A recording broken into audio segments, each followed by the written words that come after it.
Indian courses versus foreign courses. यानी इस video में हम आपको ये बताने वाले हैं इंडिया में जो कोर्सेस हैं chartered accountant, cost and management accountant, CS, और फॉरेन की जो कोर्सेस होते हैं CFA, CIMA, CPA, SACA, USCMA, उसमें से इंडिया में रहकर आपको क्या चूज करना चाहिए और इन दोनों कोर्सेस में क्या डिफरेंस होती है। दोस्तों वैसे तो इन सब कोर्सेस की इंस्टीट्यूशन को अगर हम देखें, भले ही वो इंडिया के हो या फॉरेन के, सब में कुछ ना कुछ बात तो कॉमन होती है। जैसे इन सारे कोर्सेस में मेंबर सिस्टम होते हैं और सारे इंस्टीट्यूट एक रिकॉग्नाइज्ड प्रोफेशनल बॉडी होती है। माने ये इंस्टीट्यूट्स प्राइवेट नहीं होते। और एक बात तो माननी ही पड़ेगी, इनमें से कोई भी अगर आप कोर्स करें तो आप कभी अनएम्प्लॉयड तो नहीं बैठेंगे, भले ही कुछ जॉब स्कोप ज्यादा या कम हो सकती हो। दोस्तों मेरा नाम है शुमेर और आप देख रहे हैं बिजनेस सेक्शन। दोस्तों इंडियन कोर्स और फॉरेन कोर्सेस में कंपेयर करने के लिए हमने कुछ क्राइटेरिया रखा है, जैसे कोर्स पैटर्न, उसके बाद fees, job scope, earnings, authorities और एक मजे की बात, हमने पॉइंट सिस्टम भी रखा है। टोटल 5 पॉइंट है। अंत में हम पॉइंट्स को काउंट करेंगे और उसी हिसाब से आप अपना डिसीजन ले सकते हैं। दोस्तों इंडियन कोर्सेस और फॉरेन कोर्सेस में डिफरेंस यही है, ज्यादातर इंडियन कोर्सेस टफ और टाइम कंज्यूमिंग होती है। इनको कंप्लीट करने के लिए 4 से 5 साल तो लगते ही हैं और आर्टिकलशिप भी कंपलसरी होती है ड्यूरिंग द स्टडी। पर फॉरेन कोर्सेस में थोड़ा सहूलियत मिली हुई है। मैक्सिमम आप देखें तो 2 से 3 साल में ही कंप्लीट हो सकती है और आर्टिकलशिप में भी बहुत फ्लेक्सिबिलिटी है। आप कोर्सेज के दौरान भी कर सकते हैं और बाद में भी। और फॉरेन कोर्सेज को आसान इसलिए कह रहे हैं क्योंकि इनमें अपना एग्जाम अपने प्रिपरेशन के हिसाब से दे सकते हैं और फॉरेन कोर्सेज में आपको एग्जाम्शंस भी बहुत मिलते हैं। मतलब इन तीनों कोर्सेज को अगर आप करके रखे हैं तो फॉरेन कोर्सेज में कुछ ना कुछ एग्जाम्शंस तो मिल ही जाते हैं। पर अगर इन फॉरेन कोर्सेज को करके रखे हैं तो आपको इंडियन कोर्सेज में कोई भी एग्जाम्शंस नहीं मिलते,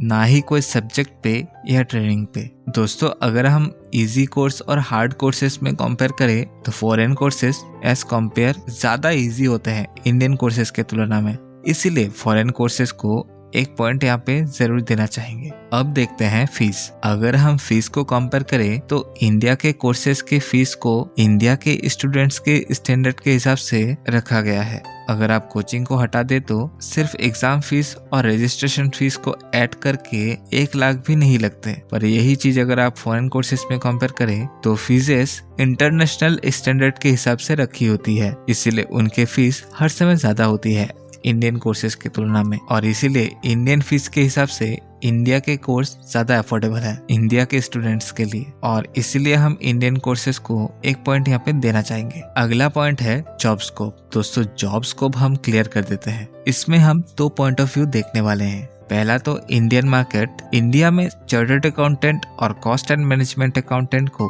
सारी अथॉरिटीज मिली हुई है एक कंपनी को रन करने के लिए, क्योंकि हमारे इंडिया में कंपनीज एक्ट 2013 एप्लीकेबल होती है। तभी तो ये CA/CMA हर छोटे बड़े कंपनीज में रहते हैं। इसलिए इंडिया के कोर्सेज की डिमांड इंडिया में तो ज्यादा ही है। हाँ, इन कोर्सेज के प्रोफेशनल्स को इंडिया में तो सिर्फ मल्टीनेशनल कंपनी और बिग फोर्स में ही जरूरत होती है। और दूसरा perspective foreign market. Indian courses को गिना चुना कंट्रीज में ही एक्सेप्ट किया जाता है एज अकाउंटेंट। हाँ, पर ICAI और ICMAI ने MOU दूसरे कंट्रीज के साथ साइन करके रखा है, तो उनकी डिमांड सिर्फ वहीं तक सीमित रहती है। पर फॉरेन कोर्सेज में आपको ऑल ओवर द वर्ल्ड कहीं पे भी जॉब मिल सकती है, क्योंकि उनके इंस्टीट्यूट के ज्यादा कोलैबोरेशंस है अदर कंट्रीज के साथ और इसी हिसाब से फॉरेन कोर्सेज को एक पॉइंट जरूर मिलती है। अब देख लेते हैं अर्निंग्स। दोस्तों अगर सैलरी को देखें तो इंडियन कोर्सेज किया हुआ और फॉरेन कोर्सेज किया हुआ फ्रेशर्स को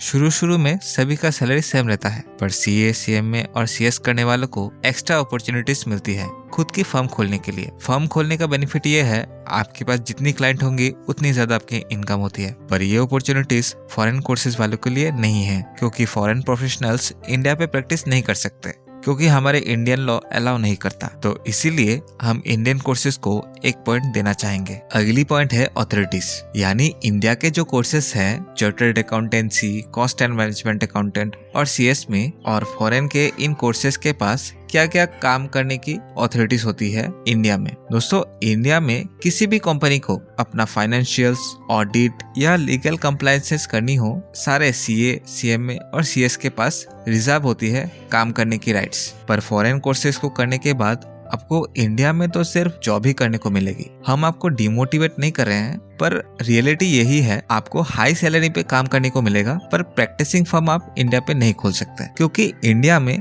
फॉरेन प्रोफेशनल्स अपना फर्म नहीं खोल सकते, राइट्स नहीं है, क्योंकि सारे काम की राइट्स तो इन्हीं 3 कोर्सेज के पास है, तो वही अपना फर्म खोलते हैं। वर्क अथॉरिटीज के मामले में भी इंडियन कोर्सेस कहीं आगे हैं, पर फॉरेन प्रोफेशनल्स इंडिया में हाई सैलरी पे एमएनसी कंपनी में जरूर काम करते हैं, और बिग 4 फर्म में तो इनकी बहुत ज्यादा डिमांड होती है। तो दोस्तों, हमारे पॉइंट के हिसाब से इंडिया में सीए, सीएमए और सीएस बेस्ट है, क्योंकि इनको करने की कॉस्टिंग भी कम पड़ती है, जो एक मिडिल क्लास के फैमिली बैकग्राउंड वाला स्टूडेंट अफोर्ड कर सकता है, और इनमें जॉब स्कोप भी ज्यादा होती है। बाकी आपको कौन बेहतर लगा कमेंट में जरूर शेयर करें। आपका बहुमूल्य समय देने के लिए धन्यवाद। वीडियो को लाइक और चैनल को सब्सक्राइब करके आप हमारा मनोबल तो बढ़ा ही सकते हैं। धन्यवाद।